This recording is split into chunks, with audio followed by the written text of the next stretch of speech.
There are games that when you see the covers you think, amazing fun. There are games that when you see the cover you think, boring beyond all belief. Well, if you take a closer look, actually it's a pretty neat ship with the ocean, and it's Mundus Novus because, once again, we're running out of names for games, and New World has already been taken, so we're just gonna name it a foreign name, and it will sound cooler that way. Yep. Well, it was designed overseas, so what do I know? But anywho, this is a game about trading in the Mediterranean, in the Atlantic, I guess, or trading to the New World. A trading game, which, as everyone knows, is my absolute favoriteest theme ever. No, but let's take a look at the game. Maybe I like it anyway.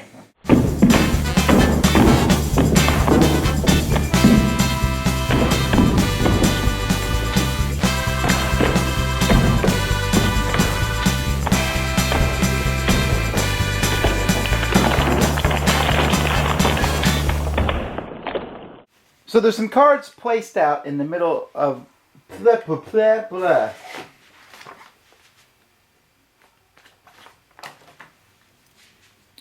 So at the beginning of the game, there's some development cards that are placed out, and there's also some trading cards that are placed out here in a marketplace. And then the game begins. And now the way that the game works is at the beginning of each turn, you look at the first card in the development queue here, and on the corner, there may or may not be an event. Now, a lot of the cards have events and a lot don't. And so you just find the matching symbol for that event, and you put it on top of the stack so everybody remembers what each event does. For example, this one's a fire, so nobody can use a warehouse this turn. And there's different events that are going to happen. And since these development cards are going to be taken, the event may or may not change. You can even force an event to happen if you want to. Now, everyone's going to start each turn with a handful of 5 cards from this deck. Now, in this deck, there are cards that are numbered from 1 to 9. And you notice they're different colors. That's because 1, 2, and 3 are considered common goods, 4, 5, and 6 are considered uncommon, and then 7, 8, and 9 are considered rare. And the distribution makes that up as you go by. There's also some of these wild cards, basically. And so one person starts out as the Trade Master. Trade Master is an important position over the course of the game. They are going to determine from their hand how many cards everyone's going to trade. So let's say we're going to trade 2 cards. So I decide here that I'm going to trade my 1 and 2, so I put those down. And someone else puts 2 cards down, and everyone puts down 2 cards. So in a 4-player game, everyone has placed 2 cards. We then turn those cards over, and we have a 1 and a 2, a 4 and a 5. Over here is a 5 and a 6. And over here we have a 6 and a 9. Now whoever played the highest total becomes the Trade Master. So that's 9 and a 6. And that person now decides what card they want. So this person here happens to want this 4. So they take the 4 and put that card in their hand. The person who they took it from then gets to pick a card from someone else. They want the 9. So they take the 9. Now the person with the 6 can't take the 5 because you can never go back and forth twice. But they can take any other card table, so they say, oh, I want this 2. So they take the 2. Then this guy says, I want the 6. And then this guy says, okay, I'll take the 5. And then the 5 guy takes this 5. And then this guy, he says, you know what? I don't want the 6 here per se, but I'm going to take the 9 instead. So he takes the 6, puts it in the market, and takes the 9 from the market and puts it in his hand. So you can always exchange a card with the market if you want to.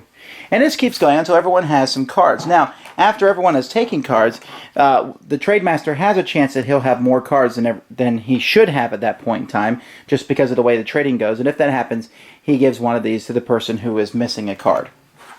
Once that's done, then each player needs to sell their cards. Now, what you can do in this game is you can sell a grouping of 3 cards, if you want to, or more, to buy a development card here. You can use a wild for this purpose. So here I have 3 8s. Now, this is where commons, uncommons, and rares come into place. If you sell 3 commons, you are allowed to take the first card. If you sell 4 commons, you can go all the way up to the 3rd card and take any of these 3 cards. And if you sell 5, you can take any card in line. With uncommons, if you sell 3 of them, you can take any of the first 3, and 5 of them, you can take anything in line. And with 3 rares, you can take anything in line. So with these 3 8, I'll say, oh, you know what? I want to take this warehouse here. Now, if you sell cards that are different, and that's what's really important in this game, when you sell cards that are different, depending on how many different cards you have. So let's say, for example, I want to sell a 2, an 8, and a 5, and I have a 3 and a 7. So I look at those cards, and I'm going to sell those 5 different cards. When I do that, I'm going to 5 different cards is going to give me, according to the chart that's nicely printed on the back of the book, 5 different cards will give me 7 doubloons. Now you notice if you have 9 different cards, you get 25 doubloons. And since doubloons is a really important part of the game, that's how you win, that's a good thing to do. You can also give in wild cards for doubloons. You get more doubloons for giving those in. And if for some reason you ever have 1 through 9 and a wild, then you can show them at this point and you automatically win the game.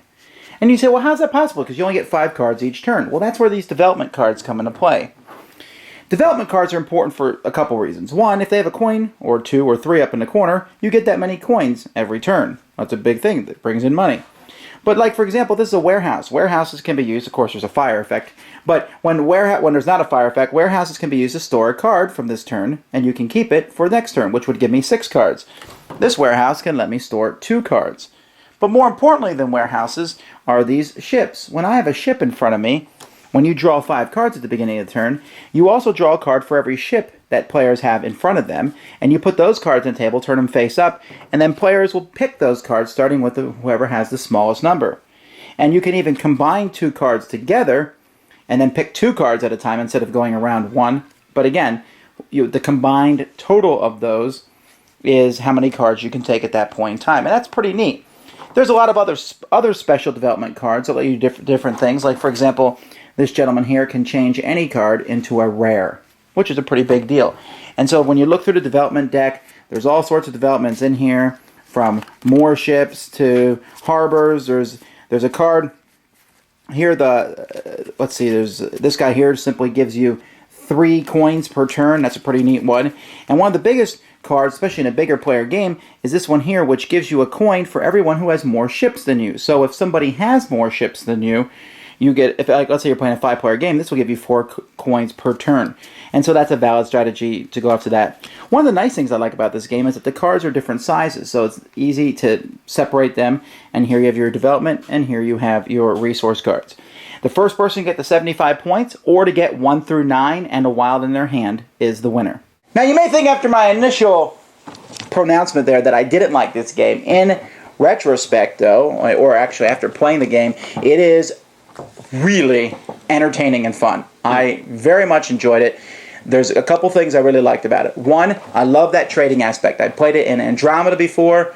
I played it in Mare Nostrum, and while I hated it in Mare Nostrum, because Mare Nostrum was this civilization building game, and here we spent half the game trading cards around. That just bogged down. In this game, that's the whole game. And in this one, I can accept it. It's great, and I love how the fact that even the cheap stuff can be useful, and getting rid of sets of different and getting rid of sets of the same. The other thing I like about it are those special powers that you get, the ships, and how those ships give you extra cards, or the trading docks, which can give you extra money, and different people give you special powers. I was very impressed by just how well it worked, and you actually have multiple paths to victory in that regard. Wow. For a dissenting opinion. Yeah. Multiple paths to victory, everybody. I thought the game was okay. I wasn't as enamored with it as Tom is. The artwork is cool. I'll go with that, even though it is kind of... it's a very, I guess you could say, a placid picture on the front. Doesn't really spike interest, but it's cool. I would hang it on my wall. Yeah, it's cool art. There's nobody frowning on the cover. So, I mean, Welcome. it's okay. But I don't know.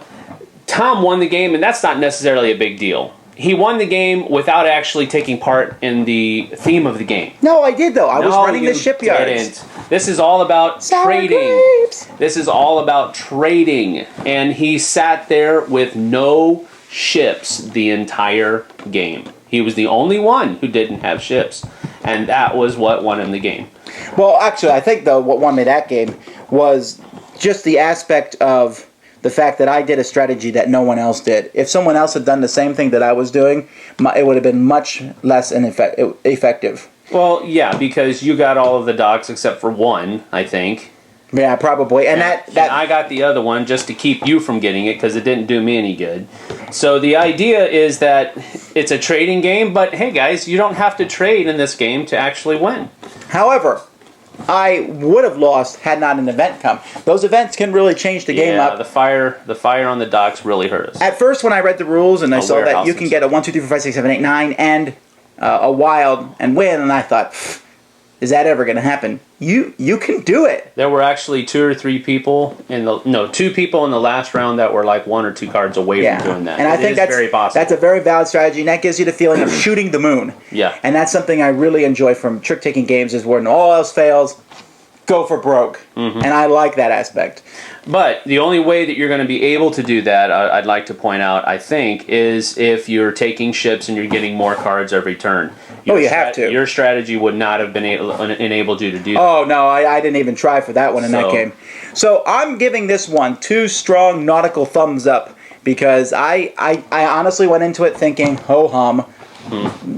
But I love that mechanic of trading. I felt for once that you're actually really trading. And I like the multiple paths of victory, even if I chose a better one than Sam. Wow. But he almost won, so whatever. I was 1 card away from winning, even though I didn't have as many points. But anyway, I'll give it 1.5 royal seals up. Oh, that's pretty good. Yeah, it's not bad. Matter of fact, I'm gonna slice that half. I'm just gonna give it 1 royal seal up. Okay. Because I'll play the game again. I'll enjoy the game. It's just not one that I'll ask for on a constant basis. Alrighty.